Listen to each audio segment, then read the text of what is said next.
Hi hello ನಮಸ್ಕಾರ ಸ್ನೇಹಿತರೆ, ನಾನು ನಿಮ್ಮ ಮೃತ್ಯುಂಜಯ ಆ್ಯಂಡ್ ಇವತ್ತಿನ ಒಂದು ವಿಶೇಷ ಎಪಿಸೋಡ್ಗೆ ನಿಮ್ಮಲ್ಲಿ ಸ್ವಾಗತ.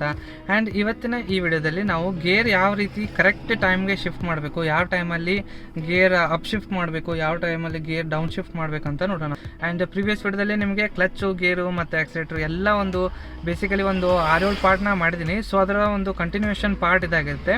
ಸೊ ಬನ್ನಿ ಇವತ್ತಿನ ವಿಡಿಯೋನ ಸ್ಟಾರ್ಟ್ ಮಾಡೋಣ. ತುಂಬ ಜನಕ್ಕೆ ಏನು ಕನ್ಫ್ಯೂಸ್ ಅಂದರೆ ಯಾವ ಟೈಮಲ್ಲಿ ನಾವು ಗೇರ್ ಅಪ್ ಶಿಫ್ಟ್ ಮಾಡಬೇಕು, ಯಾವ ಟೈಮಲ್ಲಿ ನಾವು ಗೇರ್ ಡೌನ್ ಶಿಫ್ಟ್ ಮಾಡೋದು ಅನ್ನೋದು ಕನ್ಫ್ಯೂಸ್ ಮಾಡ್ಕೊಳ್ತೀರಾ ಬಿಗಿನರ್ಸಲ್ಲಿ. ಸೊ ಬಿಗಿನರ್ಸ್ಗೆ ಅದೇ ಒಂದು ಮೇನ್ ಪ್ರಾಬ್ಲಮ್ ಆಗುತ್ತೆ. ಸೊ ಇವತ್ತು ನಾನೊಂದು ನಿಮಗೆ ಒಂದು ಟ್ರಿಕ್ ಹೇಳ್ಕೊಡ್ತೀನಿ. ನೀವು ಸ್ಟಾರ್ಟಿಂಗ್ ಇದನ್ನು ಸ್ವಲ್ಪ ರೂಢಿ ಮಾಡ್ಕೊಳ್ಳಿ. ಇದು ರೂಢಿ ಆದ ತಕ್ಷಣ ನೀವು ಮ್ಯಾನ್ಯಲಾಗಿ ನೀವು ಜಸ್ಟ್ ಸ್ಪೀಡ್ ಮೇಲೆ, ಗಾಡಿ ಮೂಮೆಂಟ್ ಮೇಲೆ ನೀವು ಗೇರ್ ಶಿಫ್ಟನ್ನು ಕಲಿಬೋದು. ಸೊ ಬನ್ನಿ ಆ ಟ್ರಿಕ್ ಏನಂತ ನೋಡೋಣ.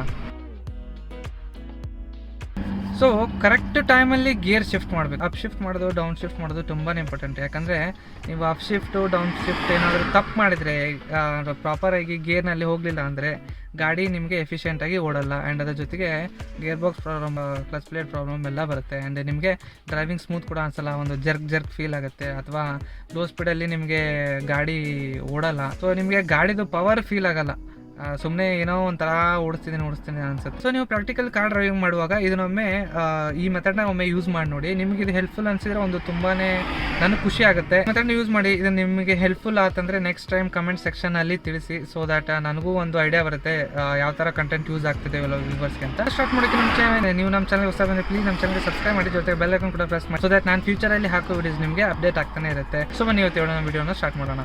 ಕಾರ್ ಚೇಂಜ್ ಆಗಿದೆ. ಆ್ಯಂಡ್ ಲಾಸ್ಟ್ ವಿಡಿಯೋದಲ್ಲಿ ತಿಳಿಸಿದ್ದೆ ನಿಮಗೆ ಒಂದು ಕಂಪ್ಲೀಟ್ ರಿವ್ಯೂ ಮಾಡಿದ್ದೆ. ಆ್ಯಂಡ್ ಯಾರ್ಯಾರು ವಿಡಿಯೋ ನೋಡಿದಿಲ್ಲ, ನಿಮಗೆ ಕಾರಲ್ಲಿ ಇಂಟ್ರೆಸ್ಟ್ ಇದ್ದರೆ ಆ ವಿಡಿಯೋ ನೋಡ್ಕೊಂಡು ಬನ್ನಿ. ಸೊ ಬನ್ನಿ ಇವತ್ತು ಗೇರ್ ಶಿಫ್ಟ್ ಮಾಡೋಕ್ಕೆ ಪರ್ಫೆಕ್ಟ್ ಟೈಮ್ ಯಾವುದಂತ ನೋಡೋಣ. ಈಗ ನಾನು ಇನ್ಸ್ಟ್ರೂಮೆಂಟ್ ಕ್ಲಸ್ಟರ್ನ ಆನ್ ಮಾಡಿದ್ದೀನಿ. ಸೊ ದಟ್ ನಾನೀಗ ಗಾಡಿನ ಆನ್ ಮಾಡಿದ್ದೀನಿ. ಇಗ್ನಿಷನ್ ಸ್ವಿಚ್ ಪೊಸಿಷನ್ ಆನ್ ಅಂತ ಬರ್ತಾ ಇದೆ. ಹಾಗೆ ಬ್ರೀಫಾಗಿ ನಿಮಗೆ ಗೇರಿಂಗ್ ಐಡಿಯಾ ಕೊಡ್ತೀನಿ. ಇಲ್ಲಿ ನಿಮಗೆ 5 ಗೇರ್ ಇದೆ ಮತ್ತು 1 ರಿವರ್ಸ್ ಗೇರ್ ಇದೆ. ನೀವು ಕ್ಲಚ್ ಈಗ ಇದು ಫ್ರೀಯಾಗಿ ಮೂವ್ಮೆಂಟ್ ಆಗ್ತಾ ಇದೆ ಅಂದರೆ ನ್ಯೂಟ್ರಲಲ್ಲಿ ಆಗ್ತಿದೆ ಅಂತ ಅರ್ಥ. ನೀವು ಪೂರ್ತಿ ಲೆಫ್ಟ್ ಸೈಡ್ಗೆ ಪುಷ್ ಮಾಡಿ ಮುಂದೆ ಮಾಡಿದರೆ ಅದು ಫಸ್ಟ್ ಗೇರು. ಅದರಿಂದ ಸೀದಾ ಹಿಂದೆ ತೊಗೊಂಡು ಬನ್ನಿ, ನಿಮಗೆ ಸೆಕೆಂಡ್ ಗೇರ್ ಬೀಳುತ್ತೆ. ಆ್ಯಂಡ್ ನ್ಯೂಟ್ರಲ್ ಮಾಡಿ ನೀವು ಪುಷ್ ಮಾಡಿದರೆ ಥರ್ಡ್ ಗೇರ್ ಬೀಳುತ್ತೆ. ಆ್ಯಂಡ್ ಅದೇ ಸೇಮ್ ಈ ರೀತಿ ಹೇಳಿದಾಗ ನಿಮಗೆ 4th ಗೇರ್ ಬೀಳುತ್ತೆ. ಆ್ಯಂಡ್ 5th ಗೇರ್ ಹಾಕಬೇಕಂದಾಗ ನೀವು ನ್ಯೂಟ್ರಲ್ ಮಾಡಿಕೊಂಡು ಪೂರ್ತಿ ರೈಟ್ ಸೈಡಿಂದ ಮುಂದೆ ಪ್ರೆಸ್ ಮಾಡಿ, ಅಂದರೆ ನಿಮಗೆ 5th ಗೇರ್ ಇರುತ್ತೆ. ಸೊ ಗೇರಿಂಗ್ ಪ್ಯಾಟರ್ನ್ ಬಗ್ಗೆ ಗೊತ್ತಾಯ್ತಲ್ಲ. ಸೊ ಈಗ ನಿಮಗೆ ಹೇಳ್ತೀನಿ ನಾನು ಯಾವ ಟೈಮಲ್ಲಿ ಅಪ್ ಶಿಫ್ಟು, ಯಾವ ಟೈಮಲ್ಲಿ ಡೌನ್ ಶಿಫ್ಟ್ ಮಾಡಬೇಕಂತ. ಶಿಫ್ಟ್ ಅಂತ ಹೇಳ್ತೀನಿ. ನೀವು first gear to second gear ಹೋಗ್ತೀರಾ, second gear to third gear ಹೋಗ್ತೀರಾ, ಥರ್ಡ್ ಟು ಫೋರ್ತ್, ಇದು 4th ಟು 5th, ಇದು ಅಪ್ ಶಿಫ್ಟು. ಡೌನ್ ಶಿಫ್ಟ್ ಅಂದರೆ ಯಾವ್ದು ಗೊತ್ತಾ? 5th ಟು 4th ಅಥವಾ 3rd ಟು 2nd, ಇದಕ್ಕೆ ಡೌನ್ ಶಿಫ್ಟ್ ಅಂತೀವಿ. ಸೊ ಐಡಿಯಲಿ ಯಾವಾಗ ಗೇರ್ ಚೇಂಜ್ ಮಾಡಬೇಕಂದ್ರೆ ನೀವು ಇದು ಇಲ್ಲೇನಿದೆ ಅಲ್ವಾ RPM, ಇದು ನಾನು ಡೀಸೆಲಲ್ಲಿ ಪೆಟ್ರೋಲಲ್ಲಿ ಎರಡೂ ಹೇಳ್ತಾ ಇದ್ದೀನಿ. ನೀವು ಗಾಡಿ ಓಡಿಸೋವಾಗ ಗಾಡಿ 1500 ಮೇಲೆ 2000 ಒಳಗೆ ಅಂದರೆ ಸೆಂಟ್ರಲ್ಲಿ 1800 RPM ಬಂದಾಗ ನೀವು ಅಪ್ ಶಿಫ್ಟ್ ಮಾಡಬೇಕು. ಗೊತ್ತಾಯ್ತಾ? 1800 RPMನ ನಾವು ಒಂದು ideal RPM for gear shifting ಅಂತ ಕರಿತೀವಿ. ಇನ್ ಕೇಸ್ ಡೌನ್ ಶಿಫ್ಟ್ ಯಾವಾಗ ಮಾಡಬೇಕು ಗೊತ್ತಾ? ಗಾಡಿ ಇನ್ ಕೇಸ್ ಏನಾದರೂ 1500 RPMಯಿಂದ ಕೆಳಗಡೆ ಬಂತಂದರೆ ನೀವು ಗಾಡಿನ ಡೌನ್ ಶಿಫ್ಟ್ ಮಾಡಬೇಕಾಗುತ್ತೆ. ಸೊ ಇದನ್ನು ನಿಮ್ಗೆ ಪ್ರಾಕ್ಟಿಕಲಾಗಿ ತೋರಿಸ್ತೀನಿ. ಈಗ ನಾನೀಗ ಗಾಡಿನ ಸ್ಟಾರ್ಟ್ ಮಾಡಿದ್ದೀನಿ. ಇಲ್ಲಿ ನೋಡ್ತಿರ್ಬೋದು ನೀವು, ಎಕ್ಸ್ಲೇಟರ್ ಕೊಟ್ಟಾಗ ಅದು RPM ಮೀಟ್ರು ರೇಸ್ ಆಗ್ತಾ ಇದೆ. ನೀವು 2000 RPM ಅಲ್ಲಿ ಕೂಡ ಶಿಫ್ಟ್ ಮಾಡ್ಕೋದು, ಒಟ್ಟು ನಿಮಗೆ ಮೈಲೇಜ್ ಸರಿಯಾಗಿ ಸಿಗಲ್ಲ. ಫ್ರೆಂಡ್ಸ್, ನಾನೀಗ ಫಸ್ಟ್ ಗೇರಲ್ಲಿ ಹಾಕ್ತಾ ಇದ್ದೀನಿ, ಕ್ಲಚ್ ಬಿಡ್ತಾ ಇದ್ದೀನಿ.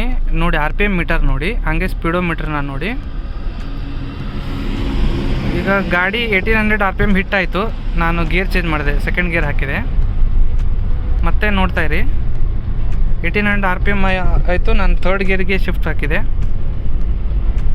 ಮತ್ತು ಸೇಮ್ ನೋಡಿ, 1800 RPM, ನಾನು 4th ಗೇರ್ ಶಿಫ್ಟ್ ಮಾಡಿದೆ.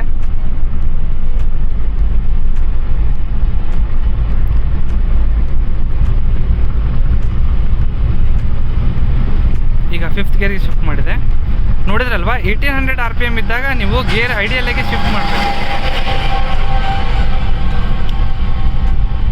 ಸೊ ಅದೇ ರೀತಿ ಡೌನ್ ಶಿಫ್ಟು ನೋಡಿ, ಈಗ 1000 RPM ಕೆಳಗಡೆ ಹೋಗ್ತಾ ಇದೆ ಅಲ್ವಾ, ಅವಾಗ ನೀವು ಡೌನ್ ಶಿಫ್ಟ್ ಮಾಡ್ಕೊಳ್ಳಿ.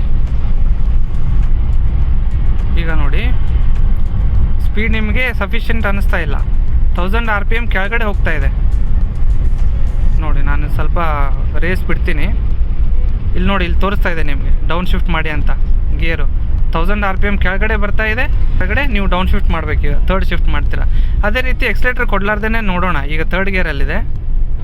ನೋಡಿ 1000 RPM ಕೆಳಗಡೆ ಬರ್ತಾ ಇದೆ, ಮತ್ತು ಇಲ್ಲಿ ಕೆಳಗೆ ಡೌನ್ ಶಿಫ್ಟ್ ಅಂತ ತೋರಿಸ್ತಾ ಇದೆ. ಸೊ ಇದೊಂದು ಪ್ರಾಕ್ಟಿಕಲ್ ಲೆಸನ್ಸು. ನೀವು ಇದನ್ನು ಒಮ್ಮೆ ಟ್ರೈ ಮಾಡಿ ನೋಡಿ, ನಿಮಗೆ ಅದು ಪರ್ಫೆಕ್ಟಾಗಿ ಗೊತ್ತಾಗುತ್ತೆ. ಸೊ ಮೇನ್ ಥಿಂಗ್ ಏನಂದರೆ ನೀವು RPM ಮೇಲೆ ತುಂಬಾ ಲಕ್ಷ್ಯ ಕೊಡಬೇಕಾಗುತ್ತೆ. 1800 to 2000 RPM ಅಲ್ಲಿ ನೀವು ಗೇರ್ ಶಿಫ್ಟ್ ಮಾಡಿ. ಕೆಲವೊಬ್ಬರು 1500ಗೂ ಶಿಫ್ಟ್ ಮಾಡ್ತಾರೆ, ಬಟ್ ಟಾರ್ಕ್ ತುಂಬ ಇದ್ದರೆ 1500ಗೆ ಶಿಫ್ಟ್ ಮಾಡೋಕ್ಕೆ ಓಕೆ. ಆ್ಯಂಡ್ ಎಲ್ಲ ಗಾಡಿಯಲ್ಲಿ ತುಂಬಾ ಟಾರ್ಕ್ ಇರುತ್ತೆ ಅಂತ ಹೇಳಕ್ಕೆ ಬರಲ್ಲ. ಸೊ ಐಡಿಯಲಿಗೆ 1800 RPMಗೆ ಶಿಫ್ಟ್ ಮಾಡಿ, ನಿಮಗೆ ಪವರ್ ಕೂಡ ಫೀಲ್ ಆಗುತ್ತೆ ಆ್ಯಂಡ್ ನಿಮಗೆ ಮೈಲೇಜ್ ಕೂಡ ತುಂಬ ಚೆನ್ನಾಗಿ ಬರುತ್ತೆ. ಅದೇ ರೀತಿ ನೀವು ಡೌನ್ ಶಿಫ್ಟ್ ಮಾಡುವಾಗ 1000 RPM ಕೆಳಗಡೆ ಬಂದಾಗ ನೀವು ಡೌನ್ ಶಿಫ್ಟ್ ಮಾಡಿ. ಇದನ್ನ ರೂಢಿ ಮಾಡ್ಕೊಳ್ಳಿ ಬಿಗಿನರ್ಸ್. ನಿಮಗೆ ಫಸ್ಟ್ಗೆ ಸ್ವಲ್ಪ ಕಷ್ಟ ಅನಿಸುತ್ತೆ RPM ನೋಡಿ ಹಾಕೋದು, ಬಟ್ ನೀವು ಆಮೇಲೆ ಅದನ್ನ ಕಂಪ್ಲೀಟ್ ಆಗಿ ಮಾಸ್ಟರ್ ಮಾಡ್ಬೋದು. ಇದು RPM ನೋಡಿ ಶಿಫ್ಟ್ ಮಾಡೋದು ಇದು ಫಸ್ಟ್ ಮೆಥಡ್ ಆಯಿತು. ಆ್ಯಂಡ್ ಸೆಕೆಂಡ್ ಮೆಥಡ್ ಬಂದ್ಬಿಟ್ಟು ಕೆಲವೊಂದು ಹಳೆ ಗಾಡಿಯಲ್ಲಿ ನಿಮಗೆ RPM ಮೀಟರ್ ಸಿಗೋದಿಲ್ಲ, ನೀವು ಸ್ಪೀಡ್ ಮೇಲೆ ಗೇರ್ ಚೇಂಜ್ ಮಾಡ್ತಾ ಹೋಗೋದು. First gear up to 10 kilometre ಹೋಗೋ ಮಂಡ ನೀವು ಫಸ್ಟ್ ಗೇರಲ್ಲಿ ಓಡಿಸಿ. ಆ್ಯಂಡ್ 10 ದಾಟ್ತು ಅಂದರೆ 20 ಸ್ಪೀಡ್ ಮಟ್ಟ ನೀವು ಸೆಕೆಂಡ್ ಗೇರ್ ಹಾಕೊಳ್ಬೋದು. ಆ್ಯಂಡ್ 30 to 40 ಮಟ್ಟ ನೀವು ಥರ್ಡ್ ಗೇರಲ್ಲಿ ಓಡಿಸಿ. ಆ್ಯಂಡ್ 40 to 50 ಮಟ್ಟ ನೀವು ಫೋರ್ತ್ ಗೇರಲ್ಲಿ ಓಡಿಸಿ. ಆ್ಯಂಡ್ ನೀವು ಫಿಫ್ತ್ ಗೇರ್ ಹಾಕಬೇಕಾದ್ರೆ 70 ಕ್ರಾಸ್ ಆಗಬೇಕು. 70 ಕ್ರಾಸ್ ಆದಾಗ ನೀವು ಫಿಫ್ತ್ ಗೇರ್ ಹಾಕೊಳ್ಳಿ. ಇದೊಂದು ಐಡಿಯಲ್ ಪ್ಯಾಟರ್ನು ಆ್ಯಂಡ್ ಡೆಫಿನೆಟ್ಲಿ ನಿಮಗೆ ಇದೊಂದು ಹೆಲ್ಪ್ಫುಲ್ ಆಗುತ್ತೆ ಅನ್ಕೊಳ್ತೀನಿ. ಆ್ಯಂಡ್ ಅದೇ ರೀತಿ ಇನ್ ಕೇಸ್ ಗೇರಿಂಗಲ್ಲಿ ಯಾವುದೇ ರೀತಿ ಡೌಟ್ ಇದ್ದರೆ ಪ್ಲೀಸ್ ನನಗೆ ಕಮೆಂಟ್ ಸೆಕ್ಷನಲ್ಲಿ ತಿಳಿಸಿ. ಆ್ಯಂಡ್ ಇನ್ನೂ ಯಾವ್ಯಾವ ಟಾಪಿಕ್ ಮೇಲೆ ವಿಡಿಯೋ ಬೇಕಂತ ನೀವು ಕಮೆಂಟ್ ಸೆಕ್ಷನಲ್ಲಿ ತಿಳಿಸಿದ್ರೆ ನಾನು ಆ ಟಾಪಿಕ್ ಮೇಲೆ ಕಂಪ್ಲೀಟಾಗಿ ವಿಡಿಯೋ ಮಾಡೋಕ್ಕೆ ಟ್ರೈ ಮಾಡ್ತೀನಿ. ನಿಮಗೆ ಈ ವಿಡಿಯೋ ಇಷ್ಟ ಆಗಿದೆ ಪ್ಲೀಸ್ ಈ ವಿಡಿಯೋಗೆ ಲೈಕ್ ಮಾಡಿ ಮತ್ತು ನಮ್ಮ ಚಾನಲ್ಗೆ ಸಬ್ಸ್ಕ್ರೈಬ್ ಮಾಡಿ. So thank you so much guys ಈ ವಿಡಿಯೋ ನೋಡೋದಕ್ಕೆ. ಮತ್ತೆ ಒಂದು ಹೊಸ ವಿಡಿಯೋದಲ್ಲಿ ನಿಮ್ಮ ಜೊತೆ ಸಿಗ್ತೀನಿ. ತುಂಬ ಧನ್ಯವಾದಗಳು.